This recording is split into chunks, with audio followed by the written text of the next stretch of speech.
5절로 7절에 보면 709페이지, 8709페이지. 불순종의 아들들과 함께 진노에 참여치 말아라.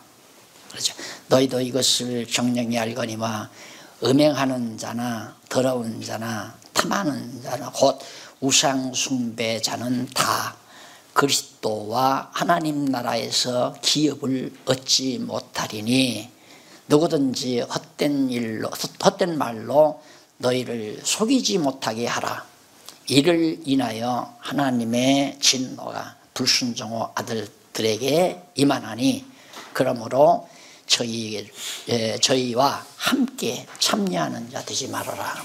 그러니까 새 사람이 됐으면 옛사람과 함께 이렇게 생활하지 않아야 된다. 그런데 우리가 여기서 이제 하나 조심해야 될 말은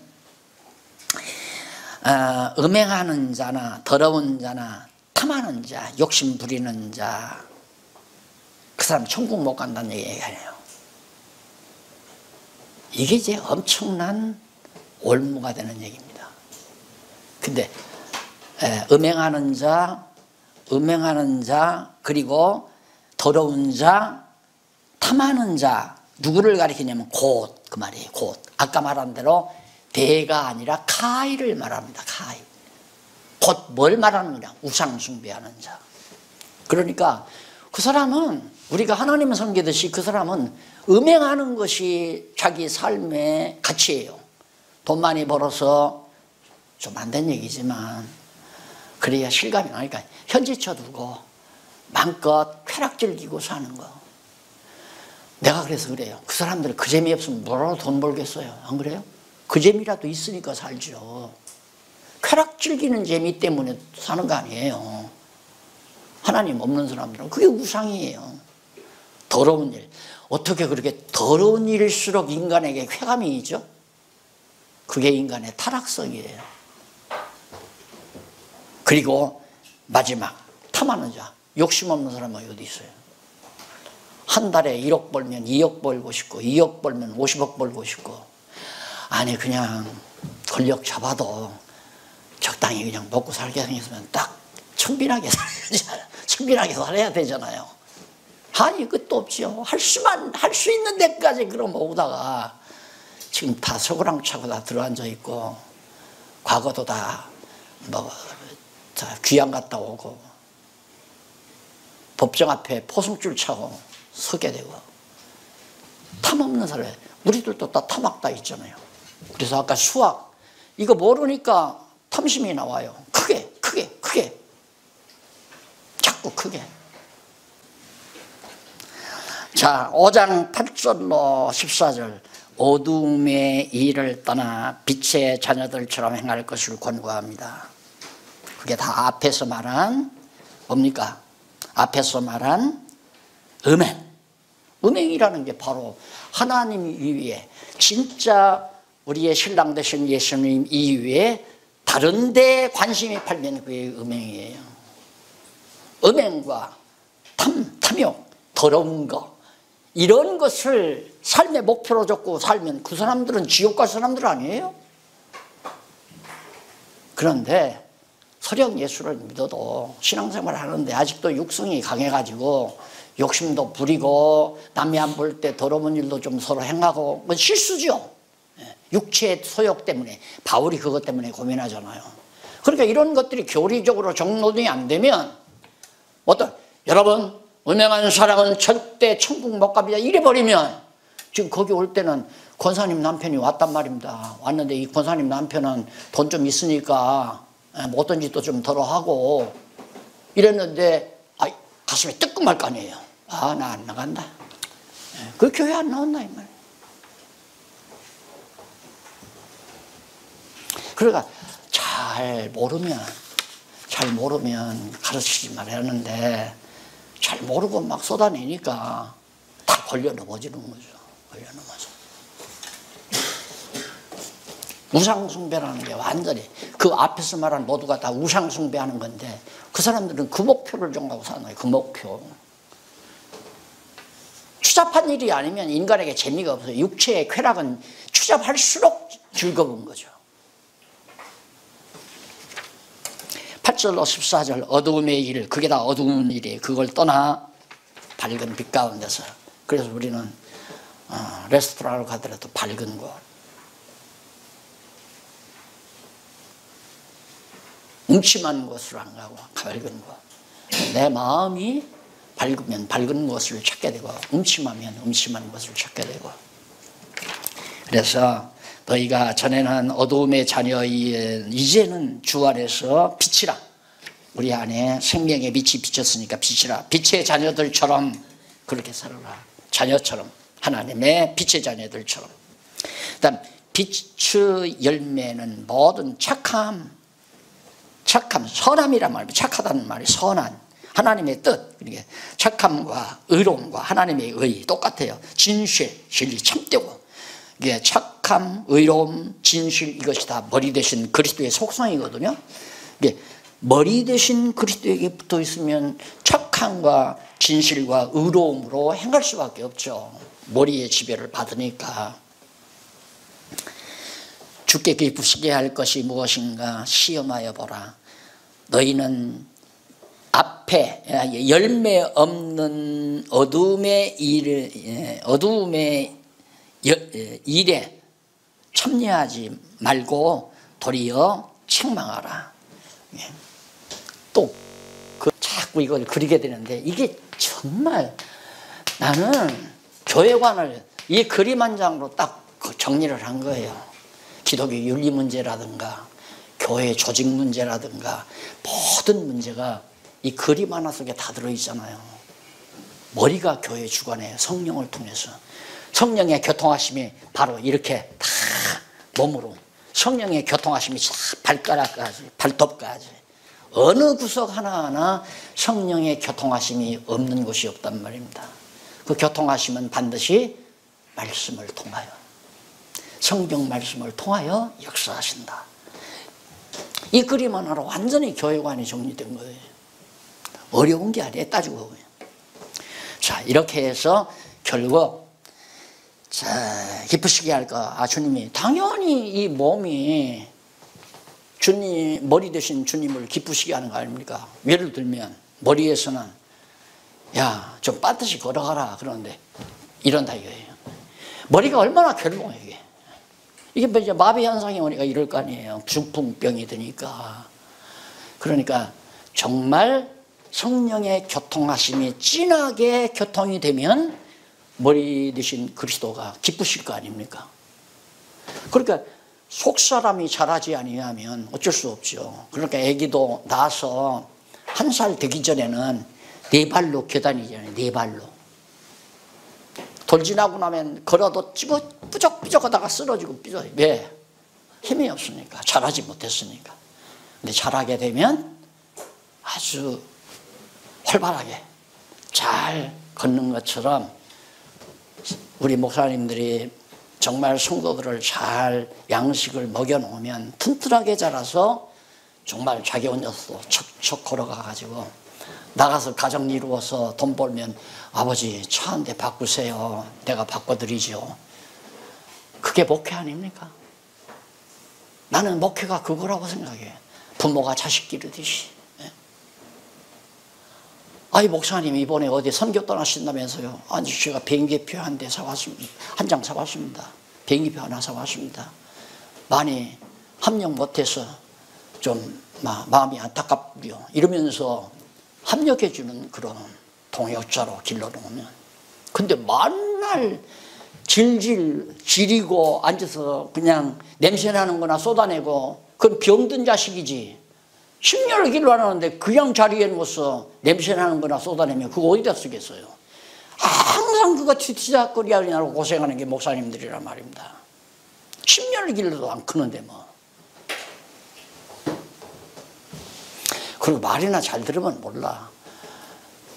안 커도 머리는 굵어져 가지고 한 10살 먹으면 그것도 제주대도 파악 못하면서 짜증 부린다니까. 부모한테 짜증 부리고. 교인들이 바로 그 모습입니다. 그렇게 목회하고 싶어요? 제가 지금 얘기하는 건 다 임상 거친 얘기예요. 확실해요. 분명. 왜? 성경이 진리니까. 나는 성경이 이러니까 이대로 되면 내가 하나님 살아계신 거 믿을 거고, 안 되면 거짓말이죠. 성경도 거짓말이죠. 아까 그랬죠. 이론과 실제가 다르면 성경 거짓말이에요. 진리가 아니에요. 성경대로 돼야 진리죠.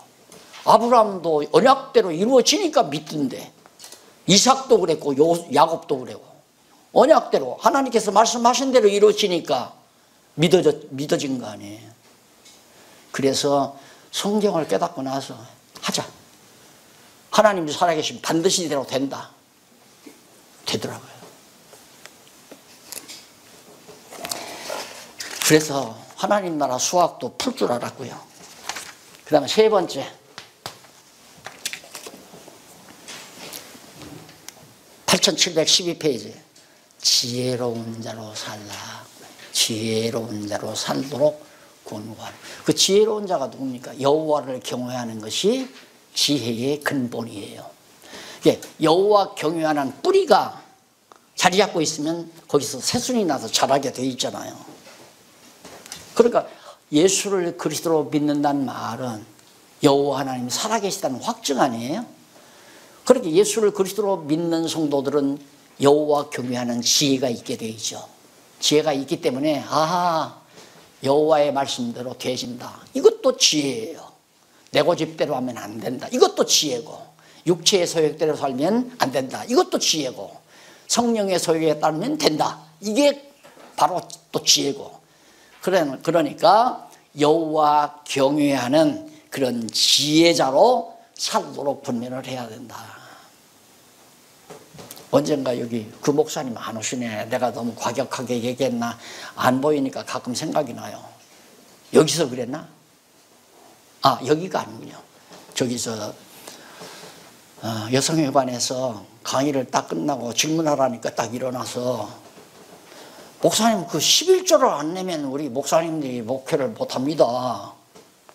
그러면서 그 얘기를 해요. 그래서 내가 딱 한 얘기가 답변이 뭐냐면, 하나 목사님한테 물어보고 싶다. 성령이 돌아가셨다고 부고를 받으셨습니까? 내가 물었어요.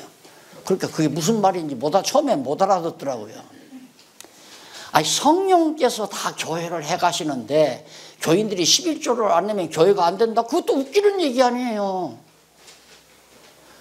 우리가 하나님 돌아가신 것처럼 알고 사는 경우가 참 많잖아요. 성도들도 그러고 맨날 근심하고 걱정하고 욕심부리고 그냥 자기 고집대로 하려고 그러고 탐욕을 부리고, 여기 아까 나온 대로 그거 다 부질없고 필요 없는 일들이에요. 그저 되게 하시는 대로, 하나님이 인도하시는 대로 범사에 감사하며 사는 것이 지혜자의 삶이죠. 왜? 그것이 기뻐하시는, 주께서 기뻐하시는 뜻이니까. 범사에 감사하라, 항상 기뻐하라.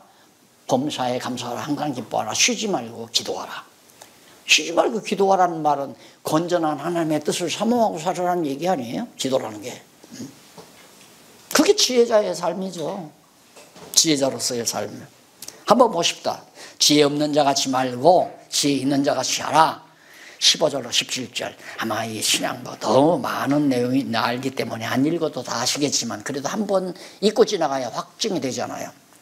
그런즉 너희가 어떻게 행할 것을 자세히 주의하여 지혜 없는 자같이, 나는 어떻게 살아야 되는가, 이거 자세히 주의해서 보라. 그래서 지혜 없는 자들처럼 이럴까 저럴까 이럴까 저럴까, 야, 도시에 나가서 돈 잘 벌어가지고 큰 착고를 입고 막 싸놓고서 내 영혼아 편히 쉬자, 기뻐하자, 편히 쉬고 기뻐하자. 이게 다 지혜 없는 자들의 생각이거든요.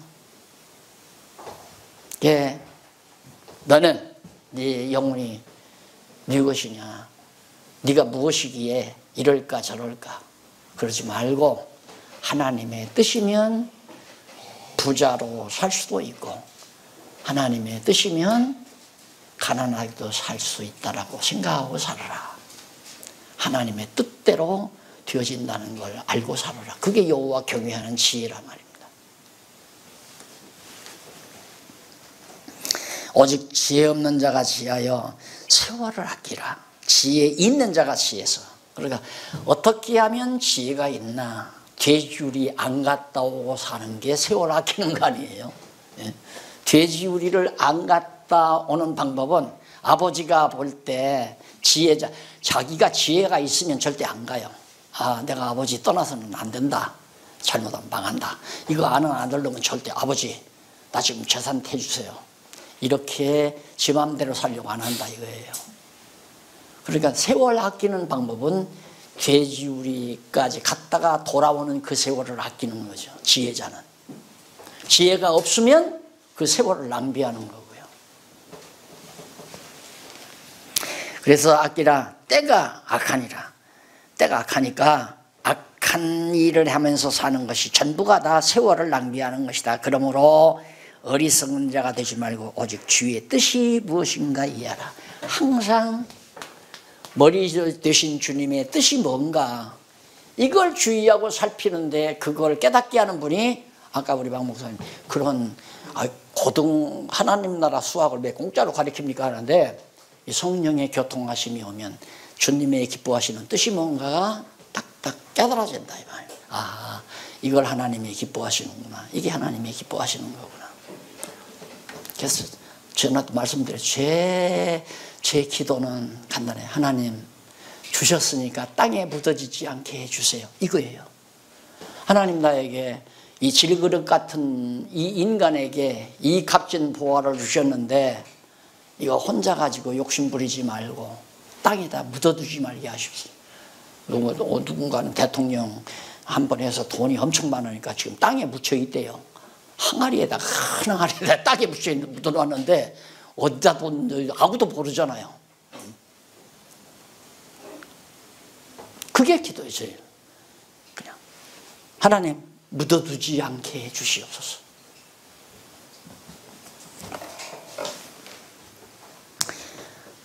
(18절로 21절) 성령 충만을 받아 찬양과 감사와 복종당할 것을 권고하라. 성령 충만이 뭐냐? 성령 충만, 감사가 찬양이 있어야 돼요. 누구 찬양? 여호와 찬양. 호흡이 있는 자들아 다 여호와를 찬양할지어다. 우리의 찬양의 대상은 여호와예요. 왜? 당신의 정하신 뜻대로 만사를 이끌어가니까 지금 내가 가난한 것도 여호와의 정하신 뜻대로, 내가 지금 부여한 것도 여호와의 정하신 뜻대로, 내가 건강한 것도, 내가 지금 처해 있는 환경도 다 여호와의 정하신 뜻대로 됐다고 범사에 감사하고 또 찬송하고, 그래서 찬양과 감사가 있으면 성령 충만하다는 증거죠. 충만하다는 말은 머리 되신 그리스도 예수님으로부터 성령의 교통하심이 잘 이루어진다는 얘기예요. 청와대하고 평양하고 직통전화가 끊기니까 막 난리 아니에요. 막 서로 죽이고 살리려고.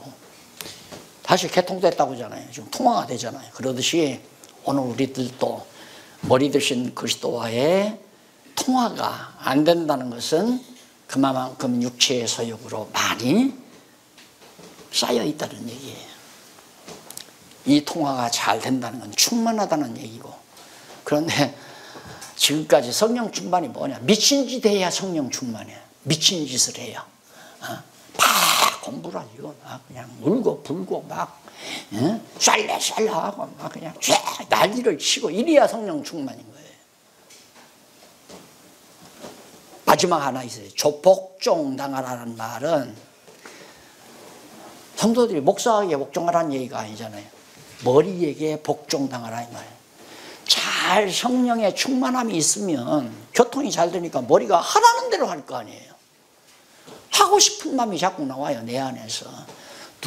예를 들어서 불쌍한 사람 구제하고 싶은 마음도 생기고, 누구에게 말씀 전하고 싶은 마음도 생기고, 어디 가서 정말 전도하고 싶은 마음도 생기고, 연보에서 하나님의 일에 동참하고 싶은 마음도 생기고, 충만하니까. 머리로부터 성령의 교통하심이 충만하니까. 그래서 거기 보면 술 취하지 말아라. 인간은 취해야 살아요. 어디에 취하든. 음란에 취하든, 아까 말한 대로 음란에 취하든 탐악에 취하든 더러운 것에 취하든 폭 빠져야. 여러분, 사람들이 오락을 왜 즐깁니까? 노름을 하죠. 한번 일단 욕심으로, 야 대박 터뜨리다, 한 방이면 끝난다, 인생 끝난다. 이제 한 방 제대로만 해서 그냥 몇십억 딱 거머쥐면 내 인생 팔자고 친다, 이 생각에 탐심 때문에 노름을 하잖아요. 근데 첫 판에 야 100만 원을 땄어. 거기서 못 벗어나요. 이제는 못 벗어난다는 말입니다. 거의 줄기차게 가는 거지. 그게 취하는 거예요. 노름에 취하는 거. 자, 잡잡하고 괴로웠는데 부장한테 이거 여단 맞고 선배한테 얻어 터지고는 스트레스를 잔뜩 받았는데, 야 이거 포장마차 집에 가서 꼼장하고 소주 2잔 먹고 나니까 세상 살만 나는 거라. 취하니까.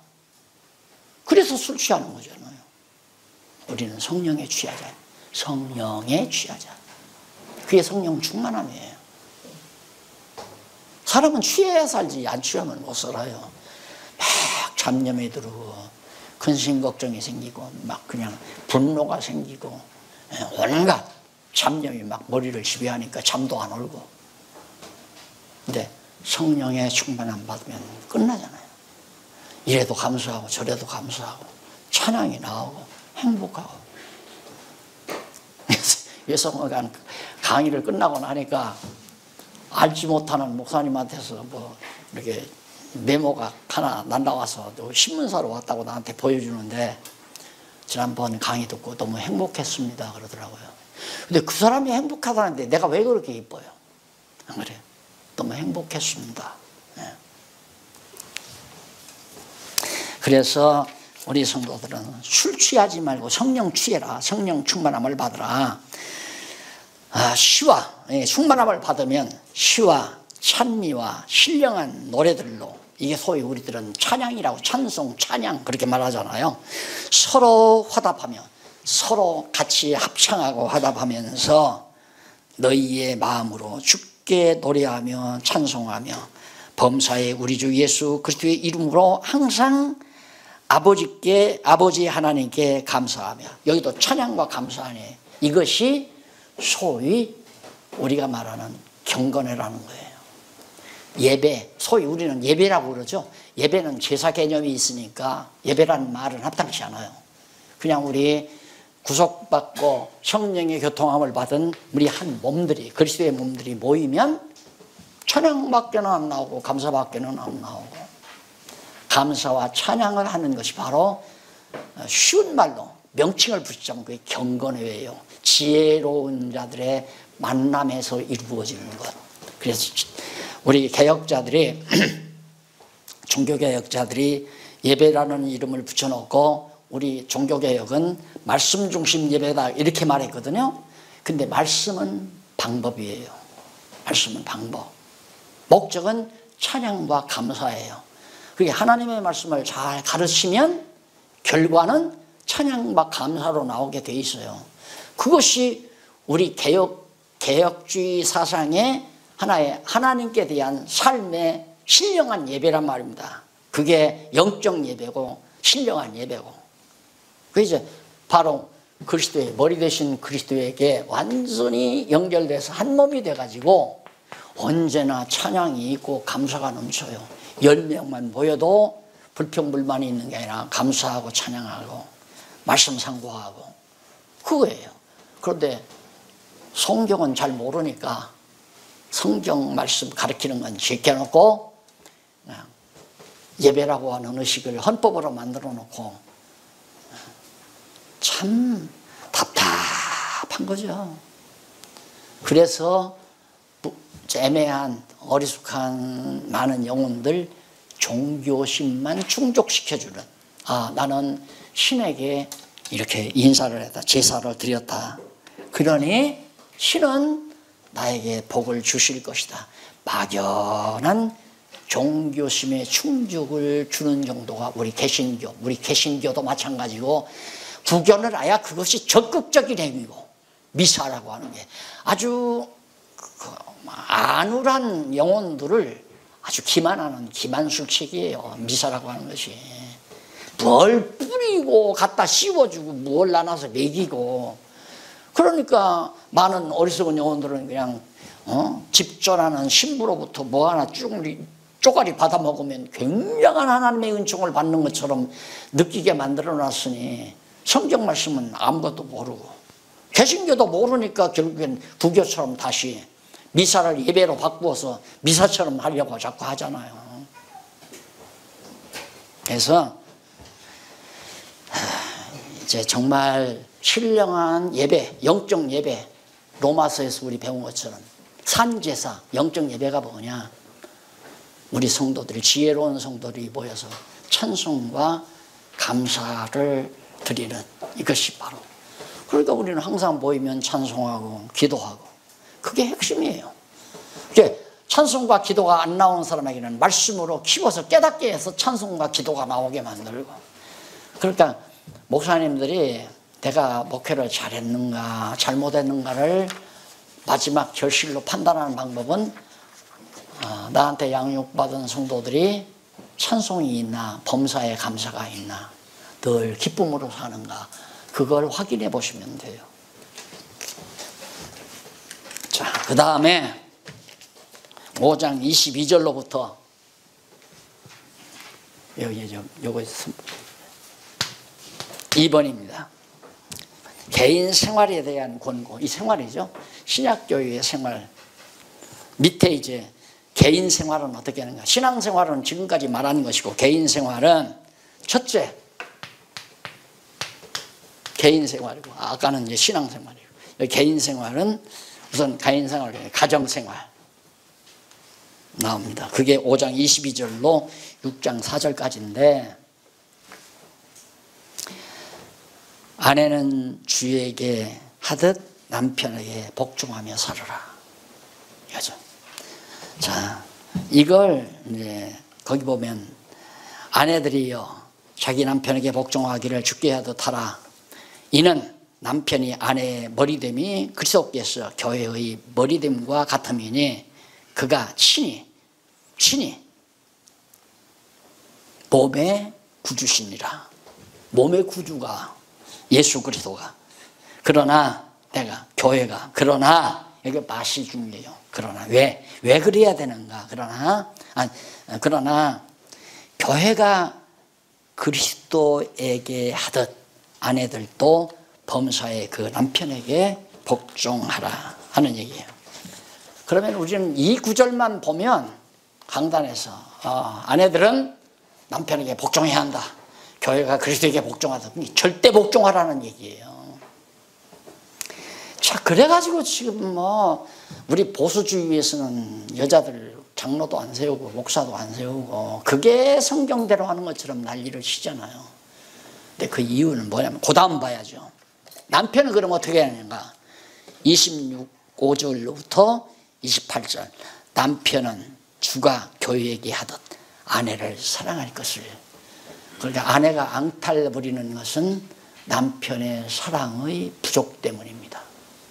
그러니까 나는 이 내용을 보면 남편과 아내 중에 남자들이 손해예요. 남자들이 자기 아내를 자기 몸처럼 사랑하는데 그렇게 하는 자기 몸처럼 아내 사랑하는 사람이 없잖아요. 그러면 자기 몸처럼 아내를 사랑하면 복종당하지 않을 여자 하나도 없어요. 그러니까 남자라고 하는 물리적 힘 앞에 여자가 굴종하라는 얘기가 아니잖아요. 남자의 사랑의 힘 앞에 굴복당하라는 얘기지. 왜? 예수 그리스도가 자기의 귀한 옥체를 십자가에 매달려 피 흘려 죽으시기까지 하나님의 사랑을 우리에게 확증해 주다 보니까 그 사랑에 감동해서 우리는 주님의 노예가 되어버렸잖아요. 죽어도 그분을 위해서 살아도 그분을 위해서. 그러니까 현처는 남편이 만든다기보다 남편의 상도 따라서 현처의 농도도 이루어지는 거죠. 그러니까 내가 사랑에 힘이 있으면 아내를 정말 복종시킬 수 있지만 내가 사랑에 힘이 없으면 대드는 거죠. 자, 그래서 남편들아 아내 사랑하기를 그리스도께서 교회를 사랑하시고 위하여 자신을 주신 것 같이. 그렇게 우리 못하잖아요. 그렇게 우리 못한단 말입니다.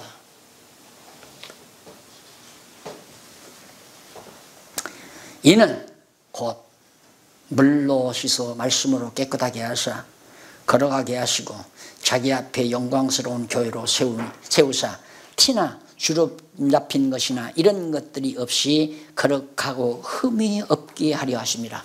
교회를 깨끗하게 하기 위해서 아내들은 남편에게 복종하고 남편들은 아내를 자기 몸처럼 사랑하고, 이걸 보면 가정교회가 먼저다 그 말이에요. 그런데 아내 하나 제대로 신앙생활로 지도도 못한 주제가 뭐 교회 잘못되겠다고 난리를 치는 거, 웃기는 거죠. 아내는 교회에 아무런 관심도 없는데 혼자서 교회 사랑한다고 난리치는 목사도 웃기는 거고. 그래서 저 건전한 가정을 지니지 못한 목사는 안수 안 하잖아요. 원래 다 가족이, 아내도 그렇지만 주신 자녀들을 그리스도 안에서 잘 양육하는 자라야, 그래야 목사 자격이 있고 장로 자격이 있고 권사 자격도 있는 거고. 그런데 교회에 만 여자뿐이니까 남편도 안 나와도 권사, 아내가 안 나와도 장로, 이게 지금 만연이 돼 있어요. 자기 가정 하나 다스리지 못하는 자가 어떻게 교회를 다스리요? 바울이 그러잖아요. 다 관련이 있지 않습니까? 그래서 영광스러운 교회로 세우기 위해서는 반드시 아내와 남편 사이에 사랑과 복종, 사랑 앞에 복종당하는 거예요. 그래서 내가 늘 주례 때마다 쓰는 얘기지만, 한 여인으로 이 세상에 태어나서 가장 행복한 순간이 언제냐? 남편의 사랑의 힘 앞에 철저히 복종당할 때처럼 여자로서 행복한 순간은 없습니다. 최고, 내가 여자가 안 돼봤지만은 가장 여자가 행복할 때가 그럴 때더라고요. 남자에게 완전히 복종당할 때. 뭐에? 사랑의 힘 앞에 복종당할 때. 돈 때문에 복종당하는 게 아니라. 근데 요즘 여자들은 돈 때문에 남편을 사랑하는 척 한대요. 그래서 직장에서 이미 은퇴하고 딱 이제 재산이 일단 딱 정해지면 대부분 황혼이혼을 그래서 한답니다. 내가 이제 내 양말을 내가 왜 빨아줘? 내 속옷을 내가 왜 빨아주냐? 그만 살겠다. 재산 나누자. 이게 지금 오늘 대부분 흘러가는 거 아니에요. 지금 목사님들, 사모님은 참 좋으신 분들이야.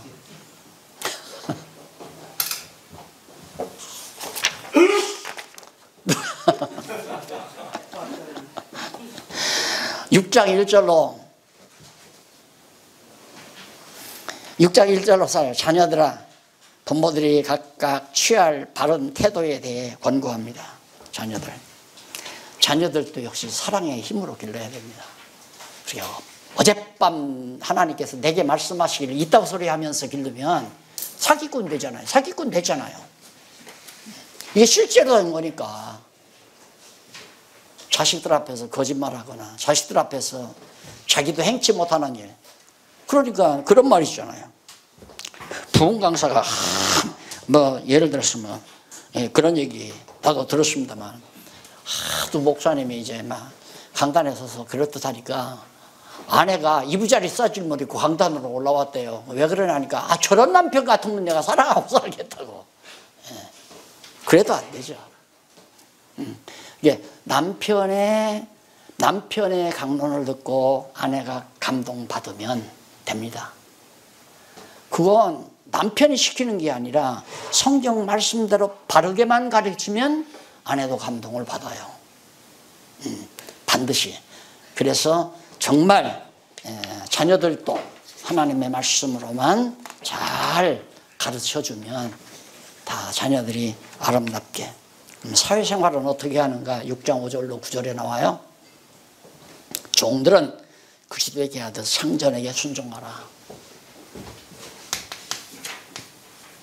상전,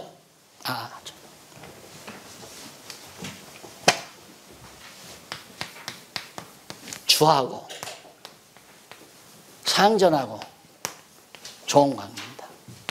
상전과 조는 수평관계예요. 수평관계. 주는 수직관계예요. 그러니까 종이, 예를 들어서 사원이 직장을 갔는데 아주 상전이 못되게 굴어요. 진급도 안 시켜주고 월급도 안 올려주고 일만 막 그냥 과외로 밤까지 야근을 시키고 그게 폭리를 한다 이 말이에요. 그래도 너 종, 상전에게 복종하라 이 말이에요. 왜? 상전 위에 상전이 있다. 내가 다 살핀다 이 말이에요. 너는 이 상전을 죽게 하듯 하라 이 말이에요.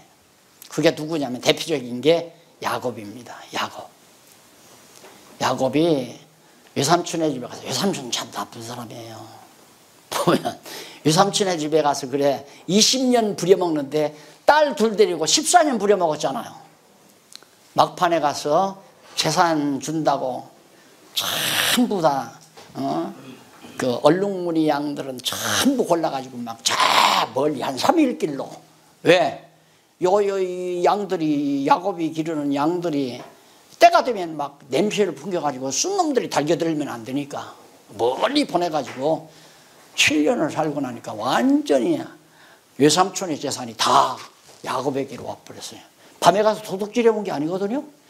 이놈이 새끼를 낳는 것마다 얼룩무늬만 낳는 거예요. 얼룩무늬 다 삼촌이 다 데려갔는데 가지고 저 아들들한테 3일길 내보냈는데 누가? 하나님께서 가난하게도 하시고 부유하게도 하시고. 지금 부유하다고 해서 늘 부유한 게 아니에요. 하나님이 다 뺏어서 야곱에게 줄 수 있다. 이게 믿어져야 돼요. 이거 안 믿어지면 진짜 늘 욕심나서 야 부럽고 야 나는 왜 저렇게 안 되나. 그럴 필요도 없잖아요. 때가 돼서 하나님이 주실 수 있으면 준다. 그러니까 너는 믿지 아니하는 상전이랄지라도 주님 앞에 진짜 상전인 주님 앞에 하듯이 성실하게 살아라. 야곱 성실했죠. 정말 양떼들 잘 먹이고 했는데 막 증식하잖아요. 막. 그래서 큰 거부가 됐는데 외삼촌의 재산이 다 야곱에게 넘어올 만큼. 이거 무슨 뭐 만화에서나 나오는 얘기 같고 무슨 소설에서 나오는 역사적인 사실 아닙니까? 하란 가가지고 야곱이 부자 돼가지고. 그 다음 상전은 어떻게 하나? 회사원에게 공갈 치지 마라. 너 그따위로 왜 어젯밤 일찍 들어갔어? 너 왜 시간 안 채우고 갔어? 이거 공갈이거든요. 감복. 걱정할 거 하나도 없어요. 억울해도 걱정할 거 없고. 왜? 그게 하나님 앞에 상날이 되니까. 생각해 보세요. 막 그 라헬이 이뻐가지고 같이 살려고 7년 동안 쭉 땀 흘려 일하고 났는데 하룻밤 사이에 뒤집어져 버렸잖아요. 캄캄한 밤에. 그때는 전기도 없으니까 캄캄했을 거 아니야. 못생긴 큰딸 갖다가 그냥 방에다 집어넣으니까 이 병신이 야곱이 그것도 분별 못해? 만져봐도 알지. 그 일 치르고 나서 그래. 아침에 보니까 완전히 드러난 거야. 어쩔 거요? 한번 속았는데. 그러니까 또 이 삼촌이 아주 약죠. 야, 우리 풍속에 7일은 살아야 된다. 7일은 내가 살고. 왜 그러냐면 여기서는 절대 작은 딸부터 시집 보내는 게 아니야. 큰 딸 내가 갔으니까 우선 일주일만 이 큰 딸 보기 싫지만 살아라. 살면 내가 작은 딸도 주마. 그래가지고 또 7년 작정했잖아요. 억울해도 상관없어요. 억울함을 당하면 당할수록 누구 편이에요? 하나님은 억울함을 당하는 자의 편이에요. 근데 그 기간을 참 견디기가 힘들죠. 억울한 기간을. 억울한 기간을 내가 부엌칼로 해결하려고 하면 어리석은 거예요. 지혜로운 자가 아니라 말입니다. 세상에는 이런 진리가 어디 있어요? 세상에 이런 진리가.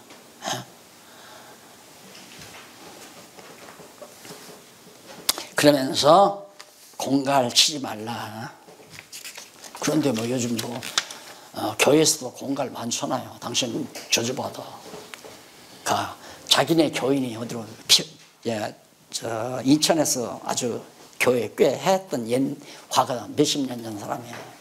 자기 교인들이 자꾸만 가니까 일단 오면 간다 이거예요. 그럼 오라고 해가지고 당신 저주받아. 하나님께서 그냥 달기 목 비틀이 확 비틀어 볼 테니까 가져와. 벌벌 떨고 안 간다고.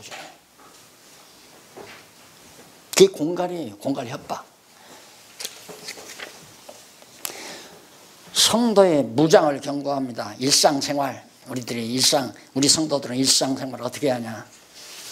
무장을 해야 한다. 6장 10절로 17절에 나오는데 10절로 12절에 보면 전순갑주를 입고 입을 필요성이 있어요. 싸움 대상에 대해서 알려줍니다. 우리가 하나님의 말씀, 자 정말로 너희가 주 안에서 봐 그 힘의 능력으로 강건하여지고, 그리고 속사람이 아주 커서 강건하여지고 마귀의 괴계를 능히 대적하기 위하여 하나님의 전신 갑주를 입으라. 전쟁이죠. 싸우기 위해서 갑주를 입으라. 우리의 싸움은 뭐냐? 혈과 육이 아니에요. 혈육에 의해서 뭐 총칼 가지고 싸우는 게 아니라 정사와 권세와 그 다음 이 어둠의 세상 주관자들과 하늘에 있는 악한 영들이라. 사단의 권세예요. 종합적으로 말하면 사단의 권세와 우리 싸워야 된다. 안 그러면 다 넘어가니까. 신천지에 넘어가고 통일교에 넘어가죠. 또 뭐야 전도관에 다 넘어가고 잘못된 그런 운동에, 성령운동에 다 넘어가 버리고. 그러기 위해서 무장해라. 영들과 싸우기 위해서. 그러면서 진리를 비롯한 각종 신령한 장비로 무장하라고. 그 무기는 뭐냐? 그러므로 하나님의 전신갑주를 입어라. 취하라. 이는 악한 날에 너희가 능히 대적하고 모든 일을 행한 후에 서기 위함이라. 쓰러지지 않고 넘어지지 않고 당당하게 서기 위해서. 그런즉 14절 서서 진리로 너희 허리띠를 띠고. 진리 아닙니까? 하나님 말씀이 진리고 이 진리로 허리띠를 띠고, 그 다음 의의 흉패를 붙이고. 의의 흉패, 예수 그리스도가 하나님의 의니까 예수 그리스도를 앞세우고 흉패 앞에 가슴에 붙이고, 그 다음 평안의 복음. 우리 이 진리는 들으면 들을수록 평안해지잖아요. 두렵고 떨리고 의심나는 게 아니라 하나님의 말씀을 들으면 들을수록 평안해져요.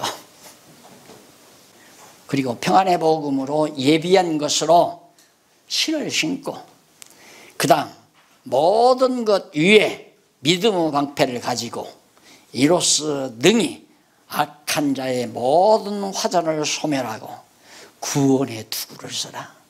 그리고 성령의 검, 그게 뭐냐? 성령의 검이 곧 뭐냐? 하나님의 말씀. 그러니까 성도들에게 무기에 가장 중요한 하나님 말씀이 없으니까 다 넘어가는 거 아니에요. 대적들이 들어와서 다 잡아가죠. 한국교회가 이단 때문에 지금 골치 아프잖아요. 말씀에 검이 없으니까 이단들이 들어와도 싸울 생각을 못하는 거고 다 끌려가는 거죠. 이것을 반드시 무장하고 살아라. 이게 이제 개인 생활이에요. 가정 생활로 있고, 그 다음 이제 우리 일반적인 생활도 있고. 마지막 이제 인사가 나오는데 6장 18절로 24절. 18절로부터 20절까지만 기도하는 구체적 방법과 대상 및 내용과 이유를 말합니다. 기도는 어떤 방법으로 해야 되고 뭘 대상으로 해야 되고 내용은 어떻게 해야 되는 이유를 밝혀주는데, 모든 기도와 간구로 하되 무시로, 시간 정하지 말고 항상 늘 시간 없이 늘 항상이죠. 항상 기도하라, 그 말과 같은 거예요. 무시로 성령 안에서 기도하고. 자기 육체의 서욕을 가지고 기도하면 안 된다. 그 염불이에요. 불공이고. 인간 욕심을 구하는 건 염불이나 불공이나 똑같은 거예요. 뭘 구해야 되면 성령 안에서 주님의 뜻을 구해야 되죠. 그래서 안에서 기도하고 이를 위해서 깨어 구하기를 항상 힘쓰고. 그래, 항상 기도하라. 몇 시까지. 이슬람 그들은 보면 하루에 3차례인가 엉덩이 들고 이렇게 하는 거 그거 꼭 하잖아요. 그런 기도가 아니에요. 늘 항상 마음속에. 그래서 첫째는 여러 성도를 위하여, 여러 다른 성도들을 위하여 구하고, 그 다음 나를 위하여 구하라. 사도 바울. 왜? 성도들은 사랑의 지체들이니까 위에서, 또 사도 바울은 복음의 증거자니까 위에서 기도해 주고, 그 다음 내게 말씀을 주사. 그러니까 사도 바울을 위해서 기도할 때는 다른 거 없어요. 말씀을 주사 나로 입을 벌려 복음의 비밀을 담대히 알리게 하옵소서. 이걸 좀 구해달라. 그러니까 알고서도 상황 따라서 말 못하는 일이 얼마나 많습니까? 그러지 않고 내가 매맞는 한이 있더라도, 굶주리는 한이 있더라도, 헐벗고 고생하는 한이 있더라도 할 말 하게 해달라. 참 복음의 비밀을 말할 수 있게 해달라. 그 당시에 예수가 그리스도라고 전하는 것은 생명 내대야 됐잖아요. 예수가 그리스도라고 전하면 스데반처럼 돌로 때려 죽였단 말입니다. 야고보처럼 잡아다가다 칼로 목베 죽여버리고. 그런 무서운 시대에 사도 바울이 할 말 좀 하게 해달라. 예수가 그리스도라고 말하게 해달라. 예. 성경은 그거예요. 옳으면 옳다 하고 그러면 그러다고 해라. 이게 우리가 할 일이에요. 복음이 아닌 건 아니다라고 좀 해라. 근데 아니다고 하기가 참 힘들거든요. 아니다 하면 나를 죽이려고 드니까. 세상에 별것도 아닌 것 같고 나를 한국교회가 3번이나 죽이려. 그것도 대교단이. 다 아시지만. 그러니까 하기가 힘들단 말입니다.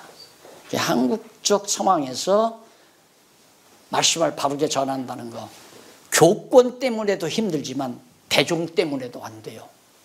아, 이랬다가는 저 사람이 상처받지. 이 말을 했다가는 저 사람이 빗나가지. 이 말에서 교회 안 나오면 어떡하나. 이런 생각 때문에 해야 될 말을 못한단 말입니다. 그건 아니다. 내가 지금 이런 어려움에 있으니까 감옥에 갇혀 있다. 그러니까 빨리 좀 나를 위해서 기도해서 나가서 해야 될 말 좀 할 수 있게끔 해달라고 하나님 앞에 기도 좀 해라. 이 얘기예요. 바울이 요구하는 것은. 그러면서 이 일을 위하여 내가 쇠사슬의 메인 사신이 된 것은 나로 이 일에 당연히 할 말을 담대히 하게 하려 하심이니라.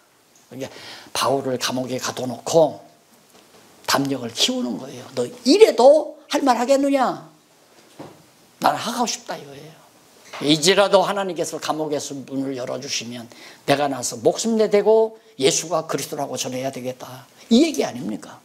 그러니 우리는 편안한 상태에서 지금 예수님이 그리스도라고 전해도 누가 이단이라고 할 사람 없어요. 그런데도 그 말을 안 가르친다면 문제가 심각한 거 아니에요. 그래서 지난번 여성유관에서 그래. 모르면 좀 안 가르쳤으면 좋겠다고 내가. 왜 모르고 자꾸만 쓸데없는 소리 교인들한테 짓거려가지고 교회를 흐려놓고 이런다고 내가 분역을 내가 다 했습니다만은, 그러면서 왜 나 혼자만 듣기 싫은 소리 해야 되느냐고. 좀 같이 좀 하자 이거예요. 듣기 싫은 소리. 그게 옳은 얘기니까. 안 그래요? 너서 이단 소리 들었구나. 그게 그렇게 두려운가요? 그러면서 6장 21절로 22절 형제된 두기고를 에베소로 보내는 이유에 대해서, 왜 형제 두기고를 에베소로 왜 보내는가? 나의 사정 곧 내가 무엇을 하는지 너희에게도 알게 하려. 서로의 안부를 알아야 돼요. 서로 사정을. 누구가 지금 어려움을 겪는다. 어떤 형편에 있다. 그래서 성도끼리 교제가 필요한 거예요. 그래 감옥에 갇혀 있고 에베소 교회와 떨어져 있으니까 서로 드문불 알 수가 없는 거예요. 그래서 소식 좀 알고 싶어서 두기고를 보낸다. 좀 알려달라. 주 안에서 진실한 일꾼인 두기고가 모든 일을 너희에게 알게 하리라.